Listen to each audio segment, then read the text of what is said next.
In this video, we're going to highlight the importance of head position and how you can use your head position to improve the balance of your stroke.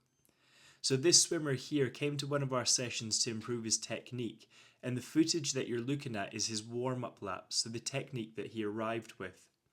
As we can see, this swimmer is sitting on a little bit of an angle. We can see his hips sit underneath the water and his feet are sitting that little bit below. If we use a screenshot to draw some lines on this footage, we can see that if we take an arrow and we look at his head position, we can see that the head is essentially directing the body above the water. If we then do the same with the torso, we can see that the torso sits on a slight angle as well. And then essentially the feet are adjusting to maintain forward propulsion. So because the body sits low, the knees have to implement a lot of bend in order for the kick to remain pointing behind the body. The eyes are looking forward, the head points up the way, and this is what lowers the torso into the water. If we come back to the footage, we can see the byproducts of having less balance.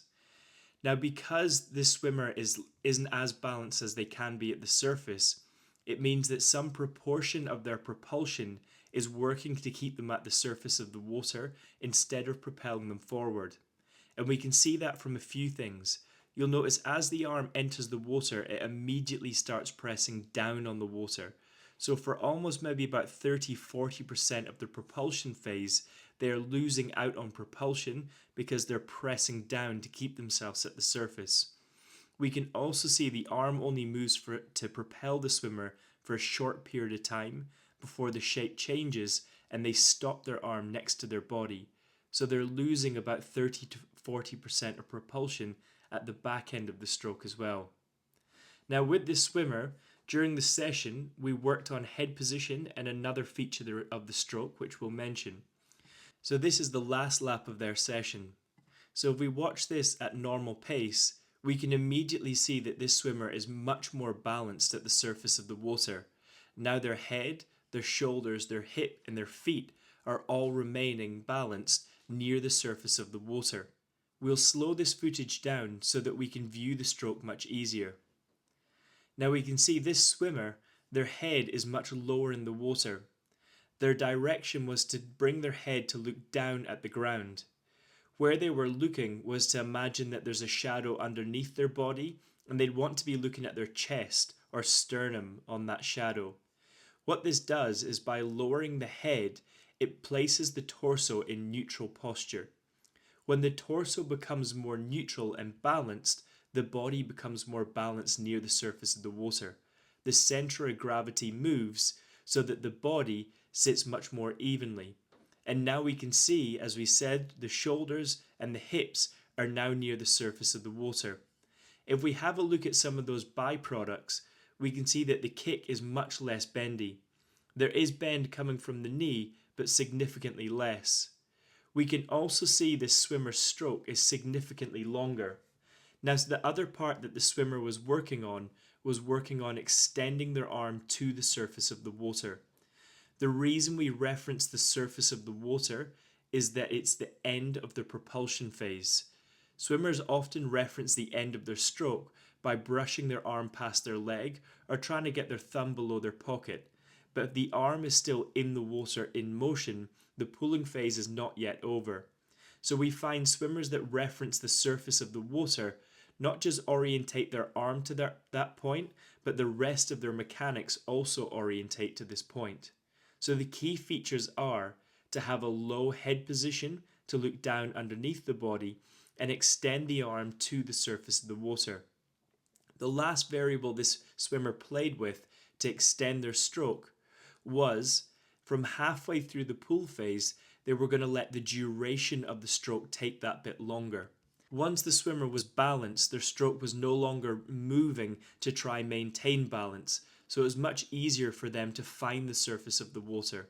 In order to ensure that the swimmer found a full extension, what they did was from halfway through their pulling phase, was they looked to extend their arm to the surface of the water for a longer duration.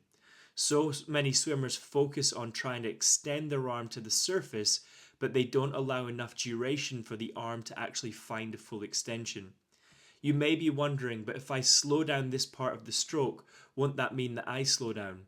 You're increasing the propulsion phase, which means that you're now moving a larger body of water. There's so much more surface area on that arm, and you're moving it for a longer duration, which means that stroke rate decreases, but propulsion per stroke increases, and that's efficiency. Stroke rate and heart rate, so cardiovascular activity, are very much correlated. If we can reduce the stroke rate, then that means that we don't have to work as hard, and if we can increase the propulsion of the stroke, we're not working as hard for increased yield. Now, the last recommendation that this swimmer left with, and this is what they worked on during their next session, was to implement a glide in the stroke. You'll notice that the arm enters the water and it does press down, but it was much, much slower as they worked on their technique. Now, the reason for that is that due to the nature of freestyle, the recovering arm always tends to enter the water first before the other arm has finished pulling. So if this swimmer can work on maintaining a glide, if they can just allow the leading arm to hang around for a moment, then that allows time for the back end of the stroke, this arm, to hit the surface of the water fully extended. The reason we want to breach the surface of the water fully extended is it's a reflection of how we move through the water. If your arm breaches the water extended, then that means that you've orientated your pull to extend to the surface to move a greater body of water. It's important to note just knowing the shape of your arm, if it's extended, isn't a good enough indicator to tell you that you're doing a good job. Some swimmers can pull through the water, their arm can collapse around about here, and in the last moments find an extension. So it's important that you reference the shape of your arm as it breaches the surface with the work that you're trying to do as you moved water volume.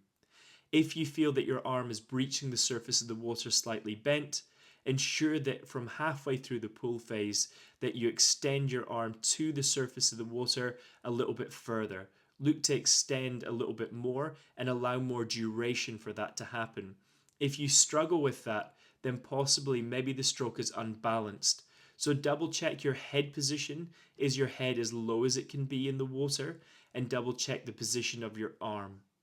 I hope you have found this feedback useful, and I hope you can apply some of these features to your own technique. If you've enjoyed this content, make sure you subscribe and check out our channel.